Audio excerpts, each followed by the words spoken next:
championship showdown between Khabib Nurmagomedov and Dominick Cruz.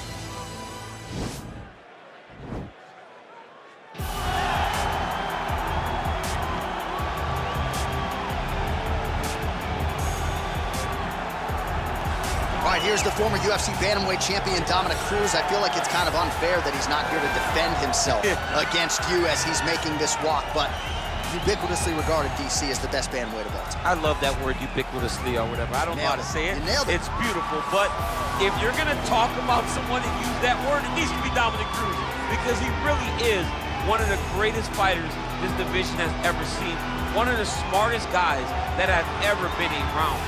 Fights with me constantly at the commentary table. He does. But I love it because I feel like it brings out the most in both of us. And when Dominick Cruz is challenged, he always steps up. That's why he's been so successful in his mixed martial arts career. We talk a lot about the footwork, the cardio, the striking. The one thing Dominick will tell you, if he needs to take a beating and lean on that heart and that toughness, he is more than willing to do so. Good to see Dom Cruz back on the proven ground here tonight.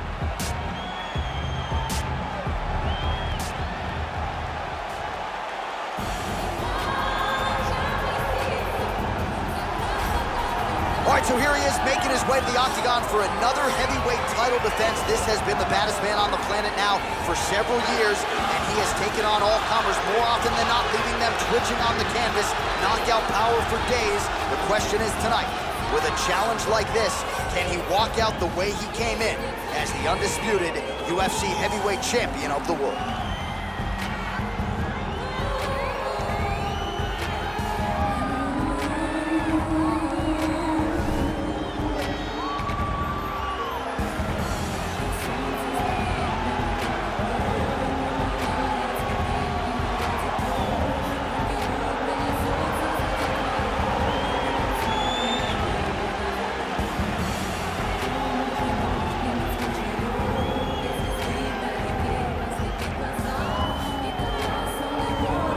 Tale of the tape for this heavyweight championship fight.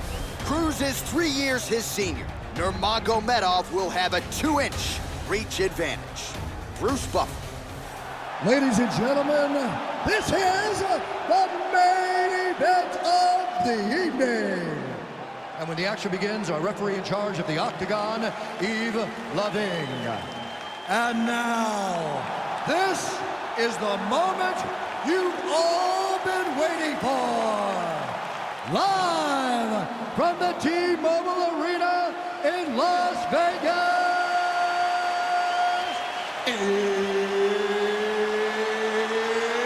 It's time! 5 rounds for the undisputed UFC Heavyweight Championship of the world. Introducing first, fighting out of the blue corner. This man is a mixed martial artist, holding a professional record of 22 wins, 4 losses. He stands 5 feet 8 inches tall, weighing in at 135 pounds. Fighting out of San Diego, California, USA. Presenting the challenger, Dominick the Dominator Cruz. Now, he's the champion, fighting out of the red corner. This man is a grappler, holding a professional record of 29 wins, no losses. He stands 5 feet 10 inches tall, weighing in at 155 pounds. Fighting out of the Republic of Dagestan, Russia. Ladies and gentlemen, presenting the reigning, defending UFC heavyweight champion of the world, Khabib the Eagle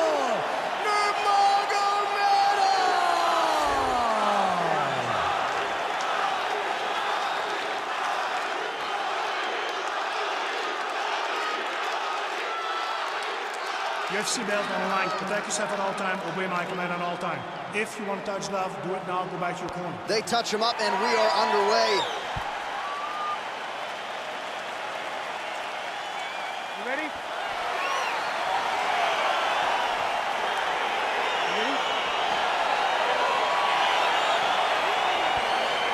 All right, so the fight is now underway. On one side, you have a fighter who does everything well, taking on a true grappler on the other side. It's going to be interesting to see how long he can keep it open. I mean, Damian Maia may be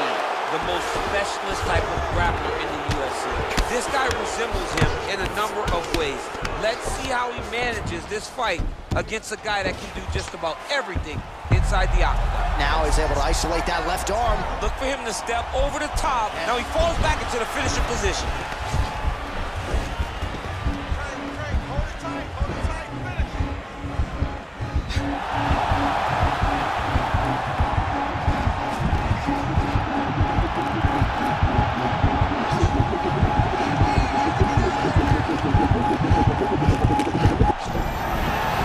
Brilliant submission defense there. All right, right into side control. Upper body strength figures to be put to good use here. Yes, absolutely. And you got to look for his opponent to turn back into him. He should chase guillotine. But the opponent turns to the opposite side. He can take his back, throw his hooks in, try to choke, or flatten him out and just go for the finish. Midway through round one.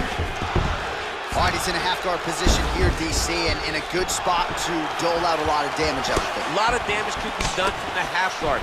You sit back on that leg, you press down into your opponent, you drop elbows, you drop punches.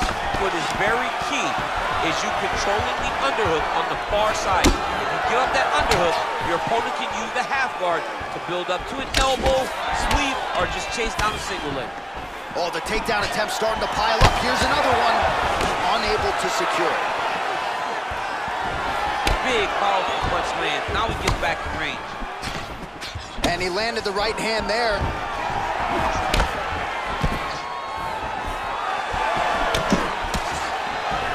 So just over 20 total strikes have now landed for Dominick Cruz.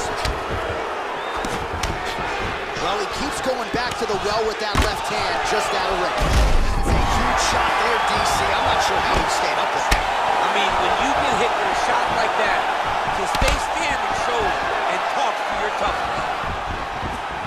Man, striking class is in session. Beautiful punch there. Great job landing. What a damaging punch. Stuffs the takedown, no problem. Right on the button. Look at him chopping the wood. Chopping the wood with those leg kicks. Oh! Oh!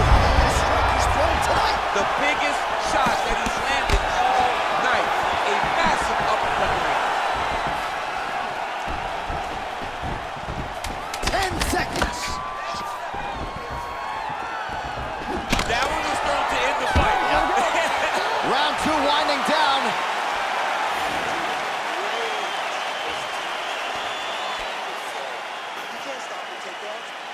So the crowd voicing its appreciation after that round. We had a knockdown courtesy of a punch midway through. DC, here's your highlight. It was straight. He threw him in combination and landed that big punch that really did hurt his opponent. Lesser men would have been done. He's got a tough guy in front of him. He will have to go back to this. Again, he will have to get back to this action if he wants to get the desired finish. All right, buckle up. Here we go. Round two. Khabib Nurmagomedov and Dominick Cruz.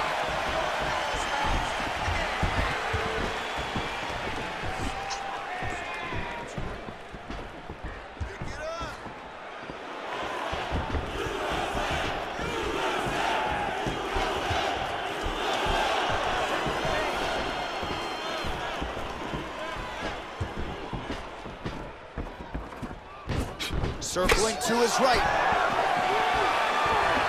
Oh, and he lands a punch there. Good connection by him on that. Great connect, so fast, so accurate. And watch the ability to land from anywhere. Well, body language is a great indicator, and that is one confident man right there after a big knockdown in the previous round. He did everything right to secure that knockdown. Perfect setup with the hands. Got the knockdown. Let's see if he can go find the shot that's going to finish the fight. So 41 total strikes have now landed for the all-time great Dominick Cruz.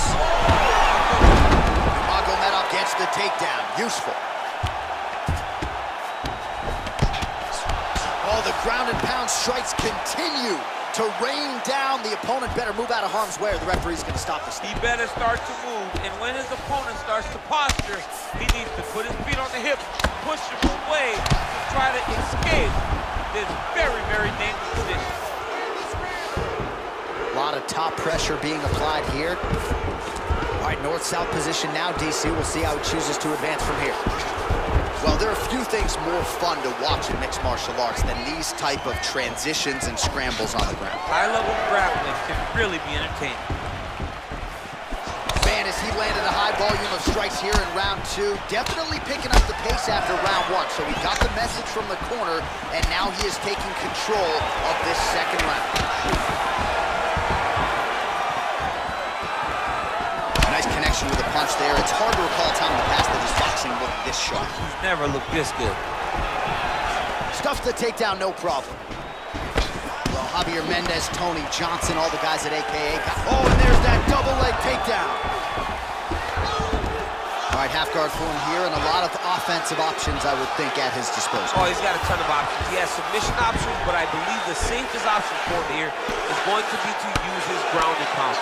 Build a base, posture up, throw big strikes, get back to position, build posture again, throw big strikes, and just really wear him down with a really secure position in half guard. All right, good movement by him here on the ground. He really is a master of these transitions. He is a master of movement on the ground. You never know where he's going to be. All right, side control now. We'll see if he can advance position. All right, so you got to be careful playing on the ground with this guy. You don't want to mess around for too long. Well, you know I don't like the gi very much, but I have an appreciation and a healthy one for these type of transitions. You can tell he's been in a gi at some point in his life with the way that he moves so freely. I'm skipping jiu-jitsu next week, too. All right, DC, let's look at some of the highlights from the last round. Lot for the replay guys to choose from. Yeah, man, these guys stood on a quarter in the middle of the octagon. Take one to give one. Over and over, each guy landed, and they both landed very well over the course of that first round. You ready? You ready? All right, here we go with this third round of this championship fight. Well, just as he did in the previous round, he continues to connect on a high. Oh, and he hip tosses him to the mat. Now we'll see what he can do from here, DC. Right into side control. He's going to try to control him, then find a submission. Cruz gets caught with that punch.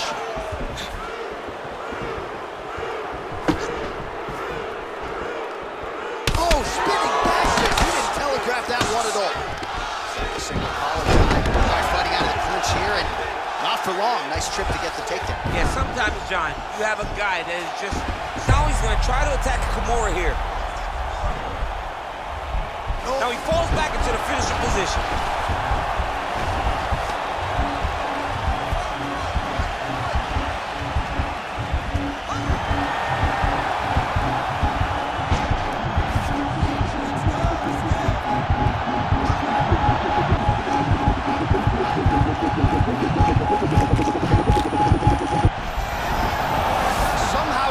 In the fight. Side control now, and certainly I would think more offensive options for the bottom fighter than in the half guard. Absolutely more offensive options, because now you can just start to get away. You can just go to a wrestle stand-up. Get to your knees, post your hands, don't allow him to get his hooks in, right? Really be aware of the hook.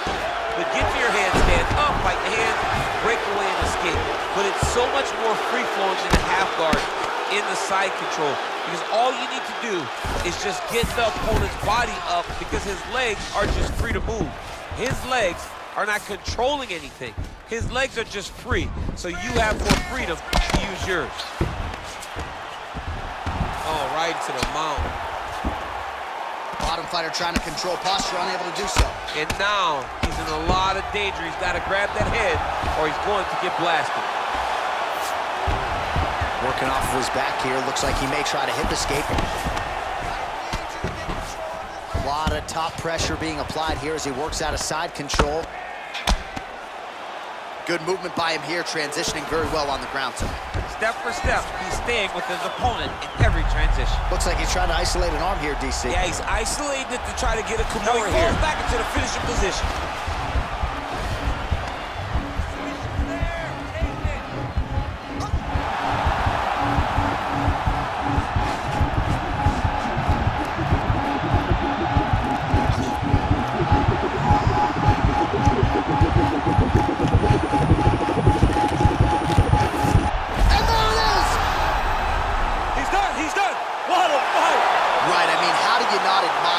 Focus of this young fighter. You could tell he was looking for that submission much earlier in the round, but he didn't want to rush it. He stayed patient, let the setup do its thing, and ultimately the submission materializes organically late in the round. High-level stuff out of that young fighter here tonight. All right, let's take a look back at the replay as he gets it done by submission tonight, champ. He was able to get the fight to the ground exactly where he wanted it. Eventually, his opponent gave him an opportunity to get a submission. He did that, and he should be very proud of the work he did tonight in the octagon.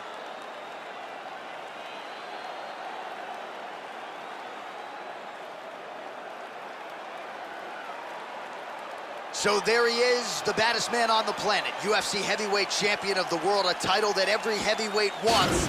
He has it after the win by submission here tonight. He leaned on the grappling, and he got the job done in a big way. Ladies and gentlemen, referee Eve Levine's called a stop to this contest at 4 minutes, 37 seconds of round number 3. For the winner by submission, and still the undisputed UFC heavyweight champion of the world, Khabib Nurmagomedov. All right, so we hear and still tonight, our UFC heavyweight champion came in with a lot of pressure, a lot of hype, and he successfully defends the title here tonight. With all that pressure, he